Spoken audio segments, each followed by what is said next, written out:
Esse é um podcast da série A Independência como Monumento, da crítica à celebração, da resistência à aceitação, realizado pelo Programa de Pós-Graduação em História da Arte da UERJ e financiado pela FAPERJ. A ideia é trazer especialistas para uma conversa sobre distintas questões relativas ao processo de institucionalização e monumentalização da independência do Brasil, nas comemorações do seu bicentenário. Bem-vindos ao podcast Mulheres Artistas e Modernismos no Brasil.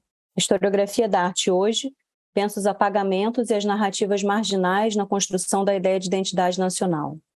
De que modo as produções de mulheres artistas, ao longo dos séculos XIX e XX, antes ignoradas pela história da arte, podem indicar um outro ponto de vista à discussão quando são retomadas pelo olhar contemporâneo.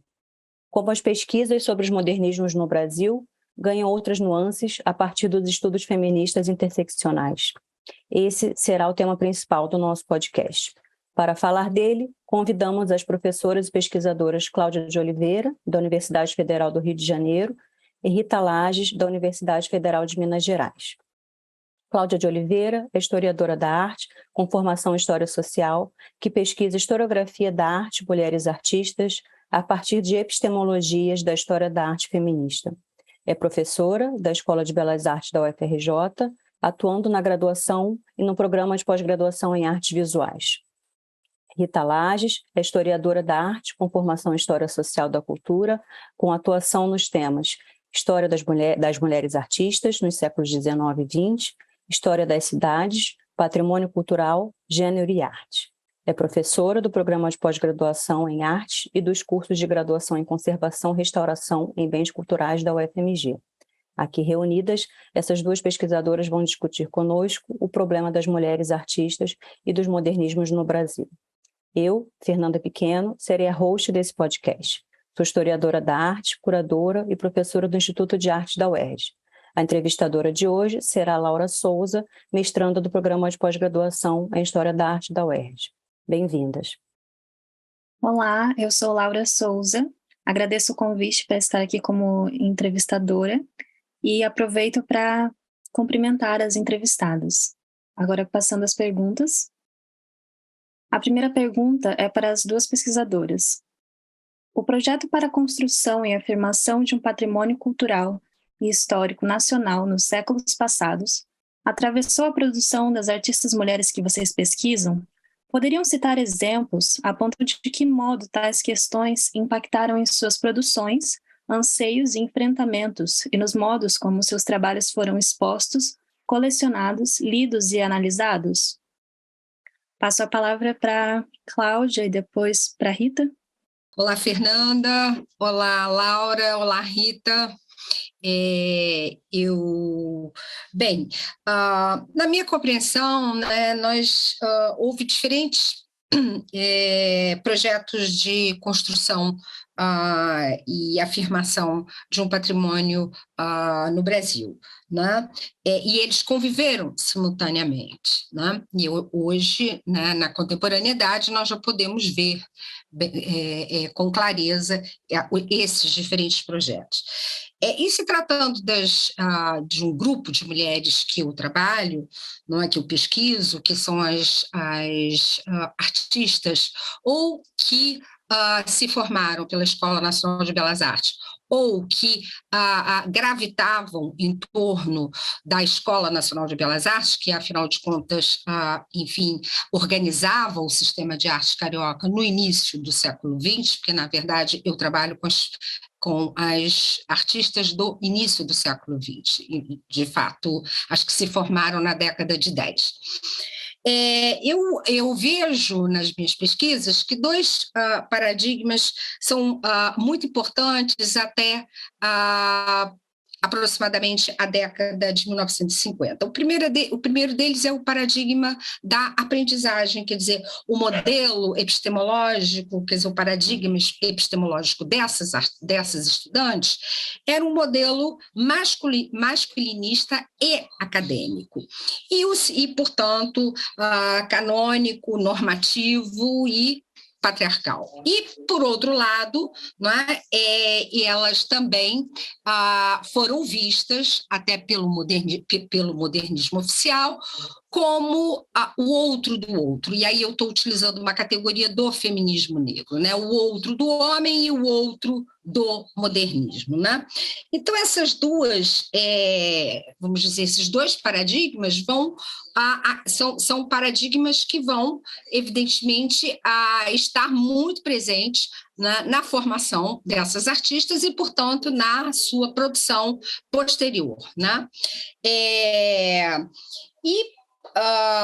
Portanto, quer dizer, o que a gente vê? Nós vemos que essas artistas, essas mulheres, né, começam a ter acesso ao aprendizado artístico no final do século XIX, no início do século XX, mas elas se deparam com um modelo artístico de aprendizagem que não era para as mulheres, era um modelo masculino, né, masculinista, e isso não era, vamos dizer assim,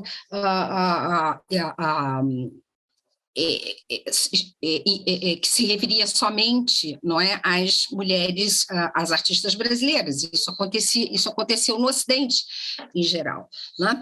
Então, o que a gente vê é que essas produções dessas primeiras artistas, e aí eu já vou chamar, por exemplo, nominar, por exemplo, Angelina Goscini, né, que foi a primeira artista, a primeira pintora a ganhar o prêmio de viagem, né, em 1913, com a tela Vaidade, mas também a Georgina de Albuquerque, a Sara Vilela, a Regina Veiga, a Ivone Visconde Cavaleiro. Quer dizer, existe um grupo grande, né, não tão grande, mas grande, de artistas, não é, que vão viver, então, esse duplo movimento, né? Quer dizer, primeiro, ter acesso a uma aprendizagem que não, quer dizer, de um modelo acadêmico, um modelo de aprendizagem artístico que não era voltado para elas, né? E segundo, vão ser vistas até a década de 50 como esse outro do outro, como eu disse, né? Então, quer dizer, quais são as respostas, quer dizer, quais são as manobras que essas artistas vão tentar fazer para adentrar esse mundo da arte, que era um mundo da arte que não era um mundo da arte, não é para as mulheres, era um mundo da arte masculino, como eu disse, né? Bom, quando nós observamos, por exemplo, as criações ou as obras dessas primeiras artistas, nós vamos ver que essas obras, na verdade, elas são, de certa forma, uma reprodução de formas e temas pictóricos masculinos. Mas quando nós vamos observando melhor, e aí quando nós adentramos aí, vamos dizer, né, as epistemologias feministas, da história da arte feminista, que tem nos apresentado inúmeras possibilidades de leituras diferenciadas, né, nós começamos a ver que, na verdade, nós podemos observar uma forma ou uma dicção ou uma forma de construção, não é, que não é exatamente a forma canônica. Ela é canônica, mas ela parte do cânone, né? Até porque nós estamos falando de estudantes de mulheres que estudaram em uma escola nacional de belas artes, que já não é, que portanto já é o segundo momento da Academia Imperial de Belas Artes, portanto tem todo o modelo europeu, né? Nós vamos ver que sim, que elas partem desse modelo canônico, não é? Mas que elas vão começar a encontrar caminhos diferenciados, né? Mas que naquele momento, né, exatamente, não é porque elas não, enfim, não tinham um outro modelo que fosse um modelo feminino que elas pudessem seguir, né, ou criar. Isso também não é exclusivo às alunas da EMBA, mas às alunas do Ocidente em geral. Eu estou falando de França, estou falando de Inglaterra, estou falando dos Estados Unidos, estou falando da Alemanha, enfim, né, do norte global, né? Então, quer dizer, nós vamos ver essa reprodução, não é? Mas de uma forma que, na verdade, quer dizer, elas vão fazer isso para poder conquistar um espaço, não é? Mas, de fato, o que isso acarreta? Por um lado, acarreta uma grande crítica, não é? Então, elas são imediatamente acantonadas, essas jovens artistas são acantonadas naquilo, não é? Que os críticos de arte e os seus próprios pares, não é? Vão chamar de arte feminina, não é?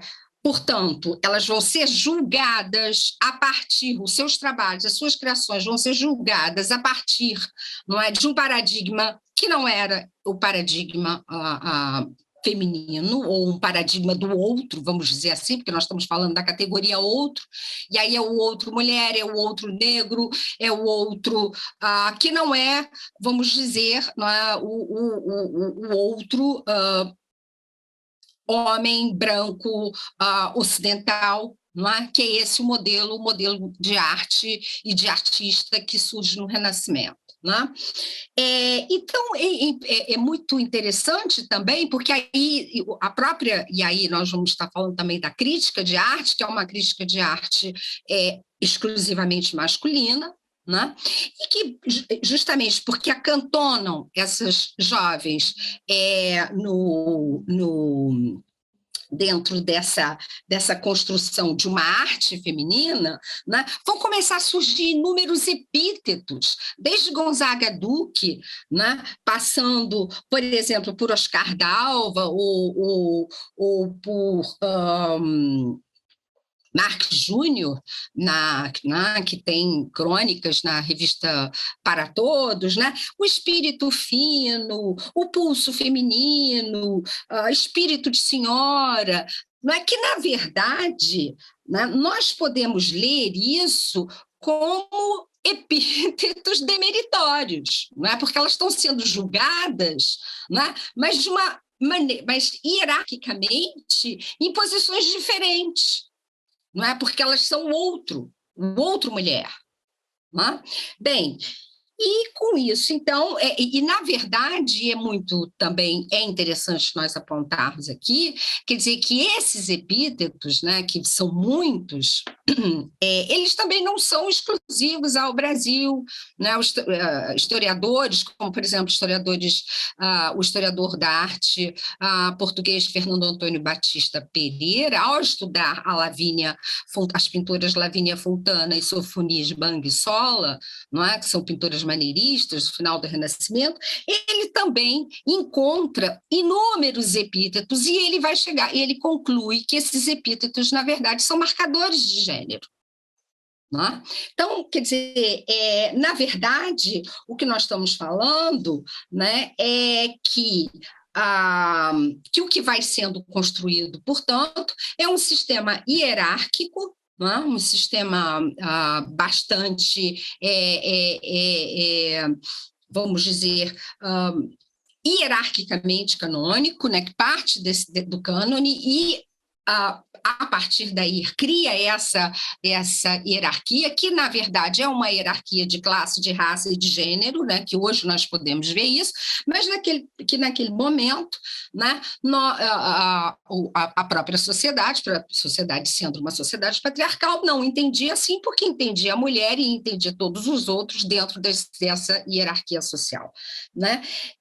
Então, eu acredito que uma historiadora da arte que trabalhe com artistas mulheres hoje em dia e que parta das epistemologias feministas, né, eu acho importante partir não só da obra da pintora, não é? Ou da artista, ou da escultora, ou da gravadora, ou, enfim, seja que meio a artista utilize, mas não só as suas criações, mas também a sua trajetória, ou seja, a sua posição, a posição que essa mulher ocupava na sociedade, a sua localização social.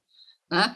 Então, quer dizer, eu acredito que é a partir daí, né, que a gente consegue verificar, né, a especificidade de cada uma e como elas vão se diferenciando do cânone, não é? Como elas vão apresentando um olhar que não é aquele olhar exclusivamente dos seus professores da Escola Nacional de Belas Artes ou mesmo dos seus pares masculinos, né? Então, nesse sentido, eu acho que nós podemos perceber, sim, em muitas criações, muitas dessas artistas, uma sensibilidade, não é? Que eu posso chamar de sensibilidade feminina, na medida em que eu estou dizendo, eu poderia aqui, se eu tivesse numa outra mesa redonda ou num outro podcast, eu poderia dizer, não, uma sensibilidade do artista negro, uma sensibilidade do artista periférico, não é? Quer dizer, a sensibilidade do outro. É nesse sentido que eu penso numa sensibilidade feminina, né? Eu poderia aqui, enfim, citar algumas artistas com as quais eu trabalho sobretudo com Angelina Agostini, mas também trabalho com Regina Veiga, com Sara Vilela, como eu disse, Ivone Cavaliero e Georgina de Albuquerque, mas não vou falar de todas elas, não tenho tempo para isso, né? Apenas vou frisar duas artistas que são bastante importantes, uma que é, vamos dizer assim, que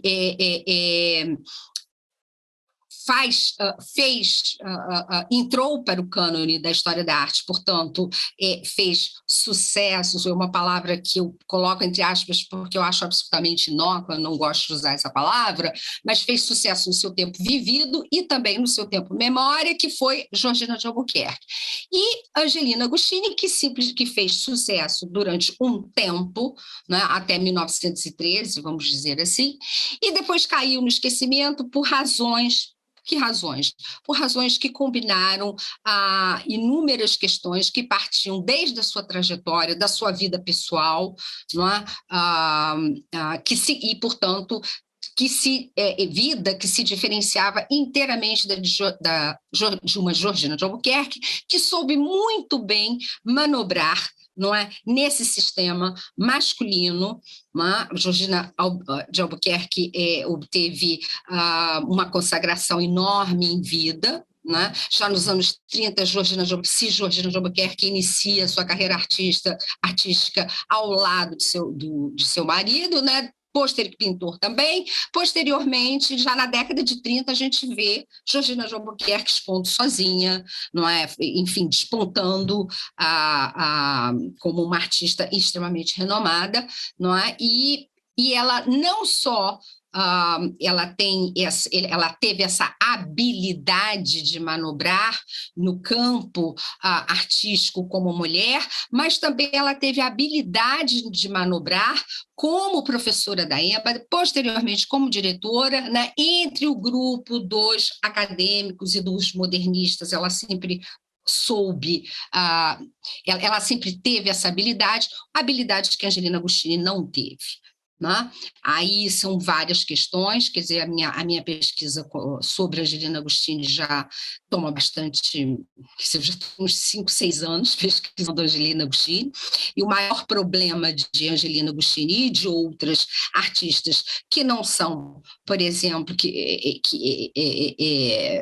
vamos dizer, tanto a Sara Vilela, a Regina Veiga, todas essas outras, com exceção da Ivone Cavaliero Visconti, que nós encontramos mais dados, né? Essas outras artistas, elas ficaram tão invisibilizadas que você, inclusive, encontrar dados sobre essa artista, né? Vamos dizer, dados de trajetória de vida, não é? E até mesmo as obras dessas artistas, elas estão perdidas. Eu encontrei algumas obras, por exemplo, de Angelina Agostini na Europa, sobretudo porque Angelina teve uma vida bastante diferente. Foi uma mulher que, enfim, em seu retorno da Europa, ela decide por não estar mais no mundo da arte, né? Ela se torna uma uma funcionária pública, e, no entanto, mas ela não sai inteiramente, entendeu? Ela tem enfim, é uma vida bastante complexa. Eu estou trabalhando, estou escrevendo sobre essa artista no momento, mas quando ela falece, em 1983, o que a gente vê é apenas uma notinha no jornal, né, no JB e no Globo da época, né, da década de 80, não é? Apenas dizendo, não, Angelina Agostini faleceu ontem, parará, papapá. Então, quer dizer, no seu próprio tempo vivido, né, e não no seu tempo memória, ela já era invisibilizada por um conjunto de questões que não vou desdobrar aqui. Né? Então, atualmente, né, a invisibilização se tornou ainda, foi mais agravada, não é? Justamente pelo fato uma artista como Angelina Agostini e de outras, não terem aderido à linguagem do modernismo oficial. Então, por exemplo, até o fechamento do Museu Nacional de Belas Artes para obras, acho que antes da pandemia, pouco antes da pandemia, nós entrávamos na sala, que era uma sala, como dizia a curadora da sala, né, era uma sala de passagem, que é uma sala de passagem, né, uma sala de não estar. Né? Que é uma sala de passagem? É uma sala de passagem entre o século XIX e o século, vamos dizer, os modernistas. Né? Então, o que acontece é que o quadro de Angelina Agostini, o quadro da única pintora que foi premiada, da primeira pintora a ser premiada, né, pela Escola Nacional de Belas Artes, estava num canto, sem a menor informação, sem luz, sem nada. Né? Então, quer dizer, isso vai contribuindo para a invisibilização dessas artistas, foi contribuindo para a invisibilização dessas artistas ao longo do século XX, e atualmente, para nós que estudamos essas artistas, é extremamente problemático, porque nós não temos informações suficientes para podermos trabalhar, mas vamos trabalhando. É isso, obrigada.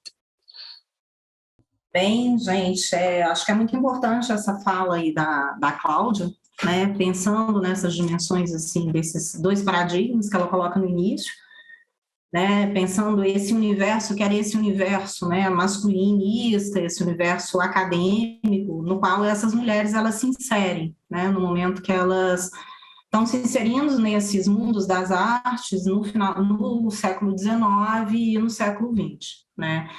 Nos meus estudos, eu estudei principalmente artistas que atuaram, artistas que se destacam, que eu considero assim, como sendo, digamos, pioneiras nessa entrada, né, que é a Zina Aita e a Jane Milde, né, lembrando que a Zina Aita ela vai participar da Semana de Arte Moderna de 1922, né, junto com a Anita Malfatti, e é uma artista que nasce em Belo Horizonte no ano de 1900 e vai ter sua formação na Europa, vai ter sua formação na Itália, sendo uma artista filha de pais italianos, né?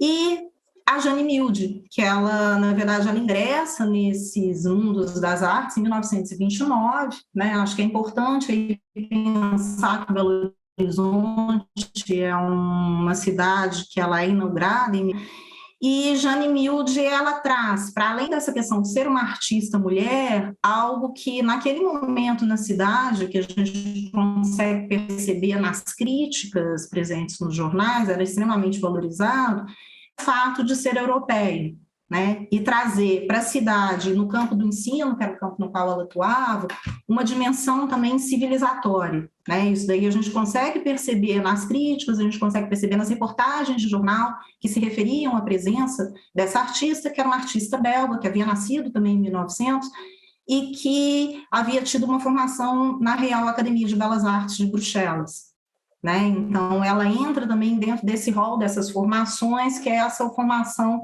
para os artistas no Ocidente. eu vejo como sendo extremamente interessante, ou pelo menos foi para mim extremamente importante, né, acionar um conceito, que é o conceito do Jacques Derrida, que é o conceito da lógica do suplemento, né, que eu acho que aí entra para a gente conseguir perceber como que essas mulheres ingressam dentro desse universo acadêmico, a partir de determinadas referências, né? No momento que elas se apresentam nas academias e que elas vão estudar, elas têm que mostrar que elas eram extremamente capazes de produzir dentro desse modelo, que eu acho que a Cláudia, ela nomeou muito bem esse modelo masculinista e acadêmico, né? Tem uma fala da Jane Milde que eu acho que ilustra muito bem isso. Ela era uma artista e escultora, e ela diz o seguinte: no momento que eu ingresso na Real Academia, né, era fundamental para mim, como artista, né, mostrar que aquela mulher pequenininha, com saia, ela usa esse termo, né, como belga também, fala, com sapatos de enfeita, né, aquela mulher de 1,5 metro com sapatos de enfeite era capaz de produzir esculturas de 2 metros de altura, né? Então, antes de mais nada, elas têm que romper essa barreira, né?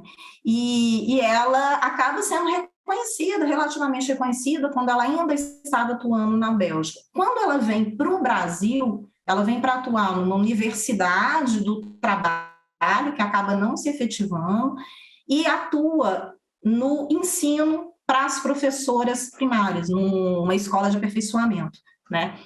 Dentro dessa escola, ela acaba estabelecendo uma relação muito interessante com as estudantes e que acaba modificando a própria produção dela, né? Que inclusive ela muda a temática da produção dela, pensando já nessa relação com a constituição de uma ideia de Brasil, né?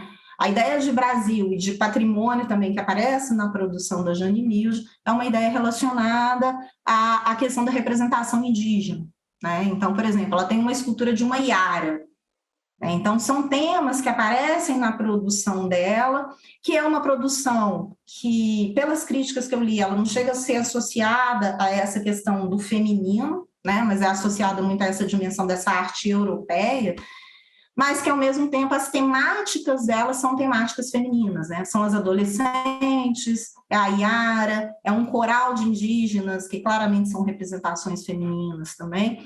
Então, é muito interessante a gente pensar isso. Com relação, né, à Zina Aita, eu só acho aí importante apontar, né, que em algumas questões que eu analisei, que eu estudei, né, sobre aí essa dimensão, né, da Zina Aita e das modernistas, aí, principalmente pensando no trabalho da Tarsila, né, essa relação dela com o patrimônio cultural e essa relação dela com a viagem que ela vai empreender a Minas Gerais em 1924, é tratada aí pela crítica e pelas leituras posteriores também, né, como sendo fundamental para a produção dela lá da chamada fase pau-brasil e da chamada fase também antropofágica, né? Isso daí é relatada, a questão das cores que ela teria visualizado nesse interior do Brasil, né? Então, a paleta de cores teria sido influenciada por isso. E sim, a questão temática, né? A temática do interior, da cidade do interior, isso daí está muito presente nessa produção da Tarsila. Para finalizar aí, né, essa minha participação nessa primeira questão, né, eu acho importante pensar também uma outra dimensão dos estudos que eu fiz a respeito das mulheres que atuaram na escola Guignard, né, e que atuaram também e que se formaram a partir da Escola do Parque, que era dirigida ali pelo Alberto da Veiga Guignard. Por quê? Porque muitas vezes a produção delas pode ser associada a uma ideia de uma certa mineiridade, que vem associada a uma ideia de barroco mineiro, que está associada também a essa produção de um barroco genuinamente nacional, que vai ao encontro da proposta feita pelo ISFAM, quando ele é criado na década de 1930. Né, de um barroco mineiro, que seria aquele síntese dessa produção também nacional, a partir de uma ideia de mestiçagem, né, que está ali presente, né, nessa ideia do barroco mineiro, no fato de terem elegido o Aleijadinho como sendo o grande representante desse barroco mineiro, também traz como uma carga para essas artistas que atuam em Minas Gerais essa dimensão dessa mineridade, apesar de toda a multiplicidade e diversidade da produção delas, né? Então, acho que isso aí é importante também trazer aqui. Obrigada, Cláudia. Obrigada, Rita. Então, dando sequência e já emendando na sua fala, Rita, eu vou partir para a pergunta específica para você, que é a majoritária presença masculina dentro das academias e escolas embasou as noções de cidade, cultura e, como você vinha falando, de patrimônio histórico, tal como as conhecemos hoje. Que entraves essas construções ofereceram às mulheres artistas e que papel essas limitações ainda desempenham no nosso entendimento atual do espaço coletivo? De que modo a recuperação da história das mulheres artistas ao longo dos séculos XIX e XX pode redesenhar a relação historiográfica com a cidade e o patrimônio cultural, uma vez que a exclusão do gênero feminino esteve em conexão com o modelo conceitual de cidade que desenvolvemos desde a modernidade? Bem, então, Laura, obrigada aí pela questão, né? E se a gente for pensar sobre essa dimensão, né, da presença feminina dentro do espaço coletivo, né, e dentro desse espaço público das cidades, né, nos estudos clássicos aí sobre o feminino, sobre a presença do corpo feminino dentro da cidade, né, principalmente a partir do século XIX, né, a partir de um certo ideal de um grupo, que aí é o que alguns vão chamar aí, que é esse ideal, né, de uma certa burguesia que está nascendo naquele momento, né, as mulheres elas deveriam ficar muito mais restritas ao espaço público, ao espaço privado, né? Se a gente pensa nessa dimensão, que é essa dimensão desse espaço público, é claro que essa dita moral burguesa ligava as mulheres ao espaço da intimidade, ao espaço do lar, né? Ela era muito restrita também a determinados grupos sociais, né? Se formos pensar em termos de determinados estudos interseccionais, esses estudos interseccionais, eles vão justamente mostrar para a gente como que existem essas diferenças, né, relacionadas à classe social, à raça, porque as mulheres das classes populares, elas ocupavam esse espaço, que é esse espaço urbano, que é esse espaço público, né? As mulheres burguesas, mais restritas a esse âmbito mesmo do lar, embora algumas tenham também rompido com essas percepções, né, com alguns salões. Essas eram as exceções dentro desse campo, né. É muito interessante essa dimensão, né, nessa dimensão desse, normalmente é um espaço, que é um espaço público, é um espaço político também. Quando a gente pensa, né, sobre essa relação, seja a partir dessas representações realizadas de corpos femininos feitos por homens, né, então esculturas que foram feitas por homens e mulheres, seja a partir dessa presença corpórea dessas mulheres dentro desse espaço público, né, é onde a gente, como historiador, né, como historiador da arte também, olhar para o passado com essas perspectivas, que são perspectivas do presente também, né? Então, participar da produção historiográfica repensando essa reescrita da história, né? E uma reescrita da história da arte menciona também esse lugar das mulheres, que é um pouco isso que a Cláudia ela tá colocando também dentro da produção dela. Essa história das mulheres, né, que tiveram uma participação efetiva na produção artística, claro que muitas vezes em lugares hierarquicamente considerados, né, inferiores ou como amadoras, como a Ana Paula Cavalcante Simeoni ela vai colocar essa dimensão, né, no texto dela, é muito importante para a gente ressignificar esse lugar. E eu acho que o feminismo negro, quando ele traz essa dimensão, que é essa dimensão da interseccionalidade, né, ele traz essa dimensão para a gente pensar né, a partir, inclusive, daquela pergunta clássica da Linda Notchny, né, por que não houve grandes mulheres artistas? Então, embora a gente possa questionar grandes mulheres artistas, isso daí é um problema no campo da historiografia da arte, porque a gente coloca essa dimensão dessa associada a uma ideia de gênio,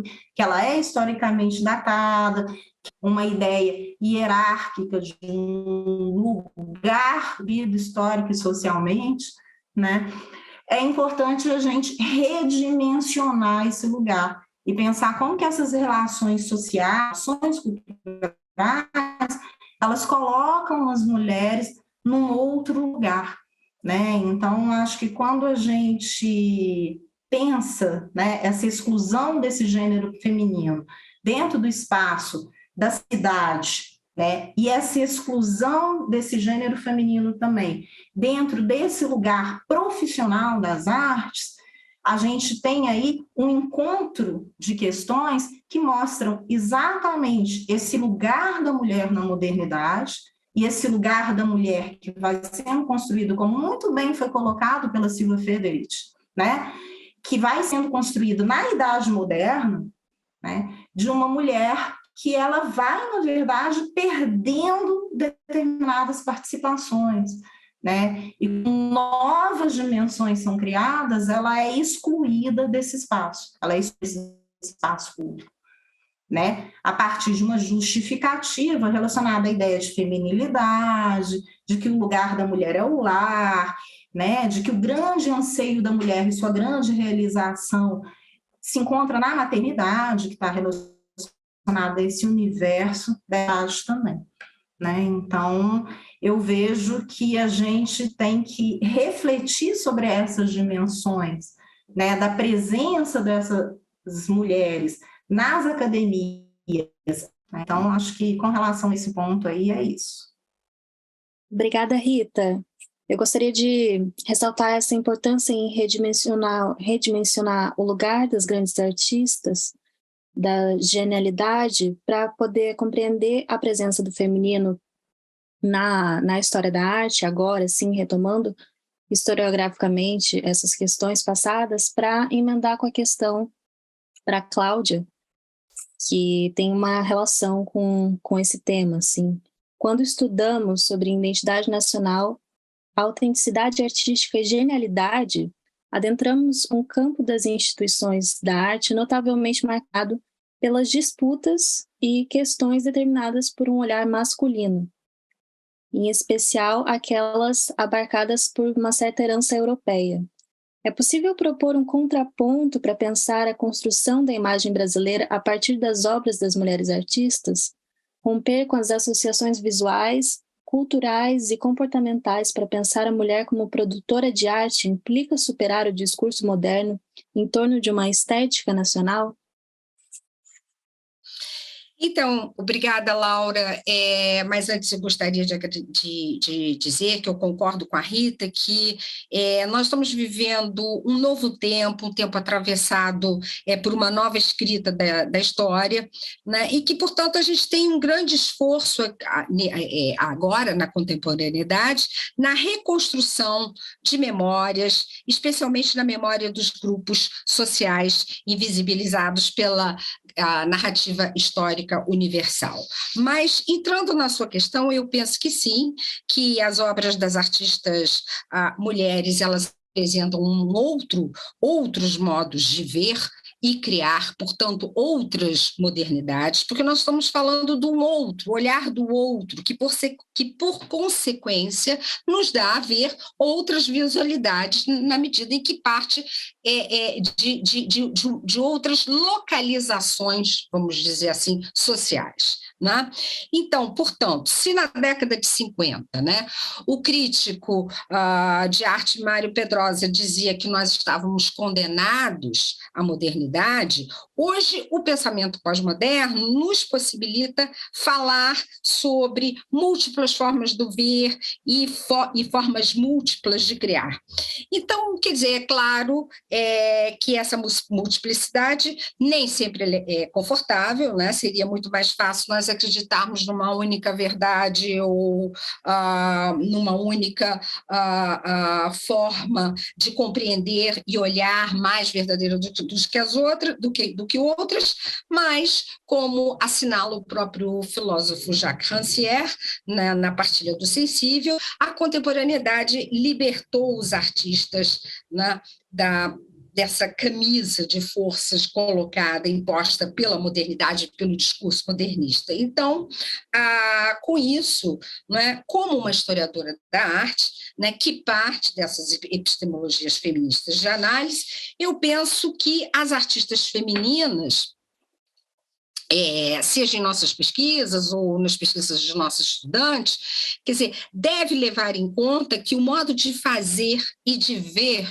arte está contaminado por questões da diferença, seja de classe, seja de raça, seja de gênero, e é nessa perspectiva que nós olhamos as mulheres, do ponto de vista de um outro que não tem estado lá. Então, as mulheres têm sido um dos outros, tanto no discurso sobre as artes, quanto no discurso da produção artística. E é óbvio que, se nós olharmos para essas artistas que eu já mencionei, né, e aqui eu vou mencionar duas, não é? Volto a Angelina Goscini, com um nu que eu encontrei, uma tela de Angelina Goscini, a Mulher se Aquecendo, que é um nu, não é? E nós podemos já perceber, não é, como é que a mulher se apropria do próprio corpo feminino de uma perspectiva absolutamente distinta, por exemplo, da perspectiva masculina, né? Aí não estou falando, eu estou falando de representações que estão muito vinculadas à própria história, não é? da artista, não é? A intimidade da artista, que é, que é muito próprio da Angelina Goscini, e também pensando em Ivone Visconti Cavaleiro, por exemplo, que representa uma cronista visual do Rio de Janeiro, não é? Que tem inúmeras telas sobre o Rio de Janeiro, diferentes locais do Rio de Janeiro, Copacabana, Ipanema, praia, o vendedor de pipoca, o vendedor enfim, de mate. Então, são outras visualidades, quer dizer, que são modernas tanto quanto, são sintonizadas com o seu tempo, né? Então, quer dizer, basicamente, eu acho que sim, que as mulheres mostram outras visualidades e, portanto, outros projetos, outras formas de pensar a nação e de pensar, né, quer dizer, de pensar a própria criação artística. É isso, obrigada. Chegamos ao fim do nosso podcast Mulheres Artistas e Modernismos no Brasil. Agradeço imensamente pela presença das convidadas Rita Lages e Cláudia de Oliveira e pela entrevistadora Laura Souza nessa conversa. Muito obrigada aos nossos ouvintes. Até breve. Esse foi mais um episódio da série A Independência como Monumento, da crítica à celebração, da resistência à aceitação, realizado pelo Programa de Pós-Graduação em História da Arte da UERJ e financiado pela FAPERJ.